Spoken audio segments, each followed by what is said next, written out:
Hey everyone! I'm Albert Boris, and today we're gonna talk about something which I'm surprised I've never actually done a video on previously. Super Mario Galaxy. This one always brings me back to when I was 8. Super Mario Galaxy was one of the first Mario games that I ever played, and so as a result, I always feel very nostalgic going back to it. I don't think it's aged quite as well as some of Nintendo's other 3D platformers, but it's definitely still a magical time. And since I recently played it through again to relive my memories, I thought I wanted to make a video on it. 2 years ago, I ranked all 7 worlds of Super Mario Galaxy 2, which was a pretty popular video all things considered. So now I thought, why don't I rank the individual domes of the first Mario Galaxy 2? And these worlds are, well, okay, they're not bad, and in fact some of them are really good, but admittedly coming up with this ranking was a lot harder said than done, just because of how inconsistent the quality ranges throughout them. You can go from the best level you've ever played to one of the worst in just a few minutes. Because on one hand, every world usually has 2 to 3 robust galaxies, you know, the big ones where all the effort went into, but then there is also an equal amount of mystery galaxies, which are short one-off missions, and expectedly they're far more forgettable and shallow. So when discussing these worlds, it's gonna be a whole lot of ups and downs, but hopefully it's gonna feel like a cohesive ranking nevertheless, so with all that being said, I say, let's begin.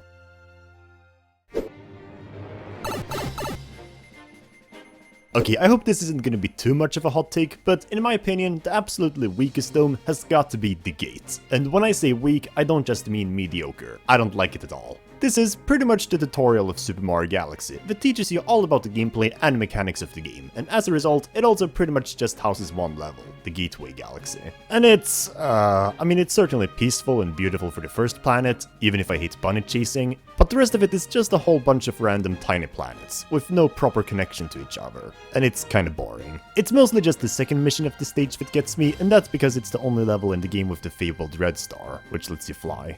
Can we get much higher? Nope. But yeah, with just this one level, this dome is obviously not gonna hold a candle to any other one. Or actually, wait, there's also a Hungry Luma Galaxy in this world, Boo's Boneyard Galaxy, and it's just the one-off Boo Race level. Yeah, this sucks. The Gate is easily the worst dome, and while it certainly serves its purpose, it's still just really boring.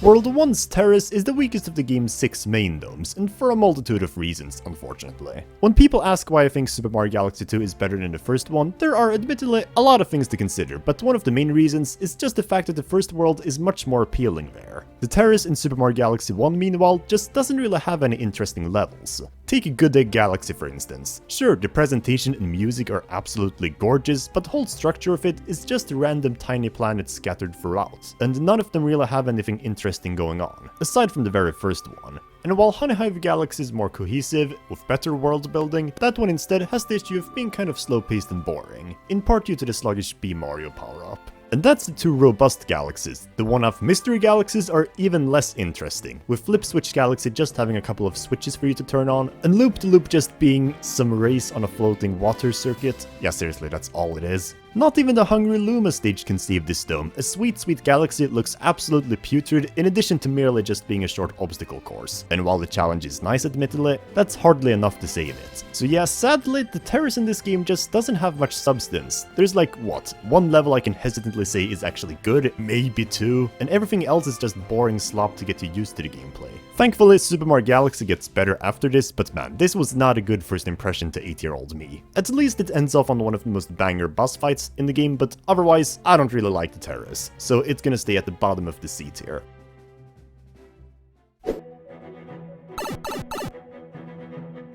The Planet of Trials is basically a small bonus world, which you unlock after getting 3 secret green stars in previous levels of the game, and honestly, it's decently enjoyable for what it sets out to do. It's not like other special worlds that are basically fully fledged post-game areas, and instead is just a little something to the side to bring more variety, and for what it's worth, it's pretty iconic for hosting 3 of the hardest galaxies in the game, with motion controls. But actually, the motion controls are fine in this game. They're not optimal, but they're still fairly responsive, and I have no major issues with them. And I like like the stages that use them. Loop the Swoop Galaxy is the other manta race in the game, so it's kinda weird, but the layout is more challenging and interesting, but I don't mind it. On the other hand though, Bubble Blast Galaxy has you navigating through an electrical maze while trapped in a bubble and looking for star chips and avoiding bullet bills. And I love how serene and yet dangerous it is. Although I think we can all agree that Rolling Gizmo Galaxy is the most mesmerizing stage of the bunch, having you rolling around on a ball over a bunch of random floating gadgets. Oh yeah, and there's also the Grand Finale Galaxy, which, well, technically is pretty underwhelming. It's also just supposed to be a nice reward for 100%ing the game, so I'm not gonna be too harsh. But yeah, on the whole, while the Planet of Trials isn't exactly a dome, it's still its own little world. And the fact that I did prefer it over to actual domes means I think it deserves a spot on this ranking too,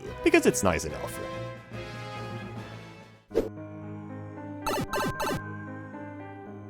Starting off the beat here, the first dome in the game that I think is actually really good is World 2's Fountain. Holy crap, is this a pretty big step up from the Terrace, because for one, it starts off with what is possibly the definitive Mario Galaxy 1 level of the lot, Space Junk Galaxy. It perfectly captures the beauty and the loneliness of space, and as a result, it's one of the few levels where I don't mind the layout being a bunch of small planets scattered around. And Battle Rock Galaxy has you infiltrating a giant fortified asteroid, and is an epic continuation to amp up the stakes.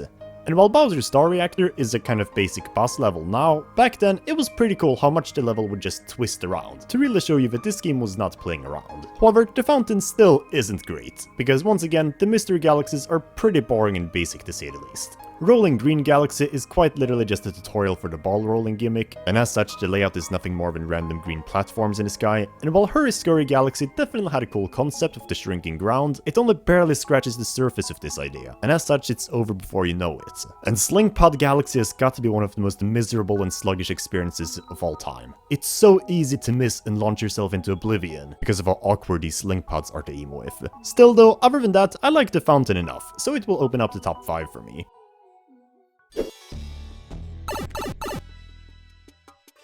The bedroom, which is World 4 in the game, is an incredibly divisive one for me, because on the one hand, the peaks are high, but on another, the ditches are really low. From what I can gather, this dome is a bit of a fan favorite among people, thanks to the addition of one specific level, Gusty Garden. And I mean, it's fine. For me personally, it has the same problem as Good Egg Galaxy in that it's mostly just a bunch of random tiny planets scattered around, although at least the overarching garden theme gives it a bit more structure, which is why I like it significantly more. What I do certainly enjoy, however, is Freeze Flame Galaxy, which is my favorite level in the game for how it seamlessly combines ice and lava gimmicks. Seriously, it feels so organic and well designed. And up until this point, Big Mouth Galaxy is also one of the better one-off galaxies, because while it is very small, it does at least nail a creepy and dangerous atmosphere. Plus the swimming controls are the best they've ever been in Super Mario Galaxy. And while a little boring, I really like how Bowser's Dark Matter plant keeps changing gravity, making the auto-scroller section in it surprisingly engaging despite its slow pace. But what else do we have? Well, I'll tell you. There's Honey Climb Galaxy, which is just a whole bunch of climbing for like 3 minutes, and also Dusty Dune Galaxy, which is one of the most boring and sluggish Mario levels I've ever tortured myself through. Everything takes like 10,000 years to do, whether it's the quicksand that slows me down, or the stupid tornadoes, or I don't fucking know, everything. Seriously, it, and I hope it dies in a fire. Yeah, maybe I should calm down for a bit. But yeah, sorry, but I think I prefer my own bedroom. So get this, World 4 will stay at number 4. Oh my god!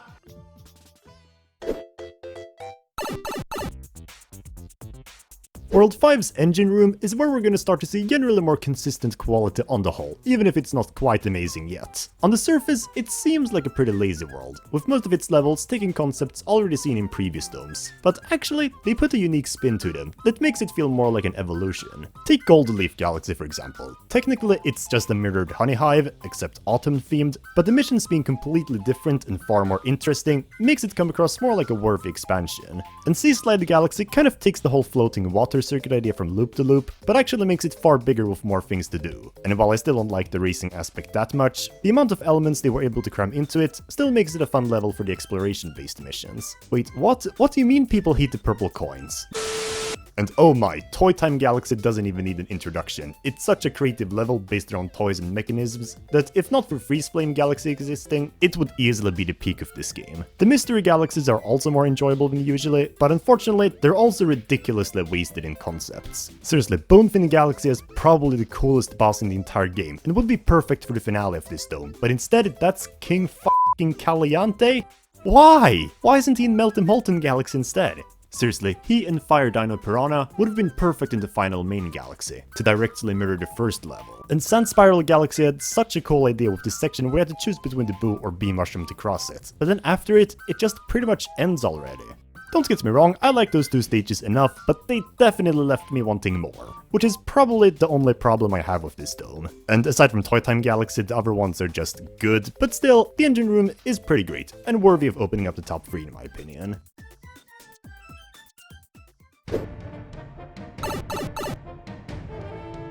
World 6's Garden, on the other hand though, is one that I'm always happy to go back to, with some of the most collectively exciting stages in the game. In a weird way, this dome is almost like a bonus world too, because of the main domes, it's the only one to not have a Bowser/Bowser Jr. stage at the end. And I think that's the main reason it's only number 2. Because regardless of how good the rest of the levels are, it does cause the whole progression of the area to feel kind of unsatisfying, without a proper finale. And I get they wanted Bowser's Galaxy Reactor to be its own thing, but I don't know, maybe it should have been part of this. However, it is a very trivial nitpick though, because for what it's worth, it's also home to some of the coolest galaxies in the game. Deep Dark Galaxy is one of the trippiest and most unsettling levels I've played in any Mario game. It's already a bit scary as it is with the dark beach and deep underwater trench setting, but then there are just so many other uncanny elements outside of that to make it stand out even more, and it's always intrigued me so much. And Matter Splatter Galaxy continues that eerie surrealistic feel with the whole Matter Splatter gimmick, making it easily among the most dynamic of the one-off mystery levels. And while at first Dreadnought Galaxy seems like just a repeat of Battle Rock, only harder and more engaging, I liked Battle Rock, so naturally I like this one even more too. And also, remember what I said about this dome not having a proper finale? Well, actually that's not quite true. Melty Molten Galaxy kinda fills in on that mark, and even though I find it kind of overhyped, mostly because there are just so many planets that feel like filler, like why is this Starship section in every goddamn mission? But otherwise, it's still a really epic and respectable send-off. And the fact that the final boss mirrors the very first one in the game is super beautiful. So yeah, pretty solid consistency. I wonder what the Hungry Luma has in store for me. Oh. But yeah, fortunately that's the only flop here, even if it is a pretty big one. And I've also got to mention how much I love the interior of this world. The other domes are charming too, but oh man, this one is especially beautiful with the nature theme, and it makes me wish I could explore the rest of this cliffside too. So yeah, I love the garden. It's just that my favorite dome in the game has pretty much no issues at all.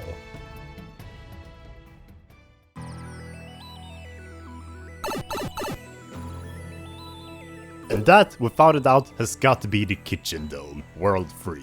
Oh my, is this one of the most consistently great worlds in any Mario game. Already, I think it has the most beautiful exterior of all the domes, with its red brick walls and chimney, as well as the kitchen utensils stacked up right underneath it. But that's the least of its upsides. More importantly, I think every stage in this dome is not only among the best in the game, but even the minor galaxies feel fully realized in their potential, despite their smaller sizes. Bubble Breeze, which is one of the weaker levels here for example, is still a great introduction to how the bubble gimmick works, and the unique poisonous swamp aesthetic makes it even more appealing. And beyond that, Beach Bowl Galaxy is one of the best beach levels in any Mario game, thanks to the swift underwater controls of this game, and real unique missions. And Ghostly Galaxy has you exploring a giant haunted mansion with only one minor stain of a star, and Drip Drop Galaxy is one of the most lonely, creepy, and solitary little levels I've played in Mario. It's just one planet in the middle of space with nothing else in sight and dozens of scary Torpedo Teds and Gringles haunting the waters. They really nail the ambience, which completely makes up for how tiny this mission is. And Bowie Base, my goat.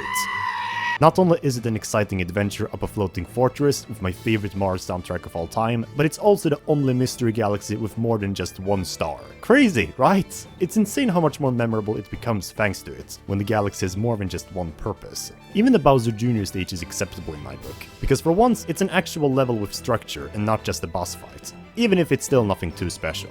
So yeah, overall this is easily my favorite dome of the game, has always been and will continue to.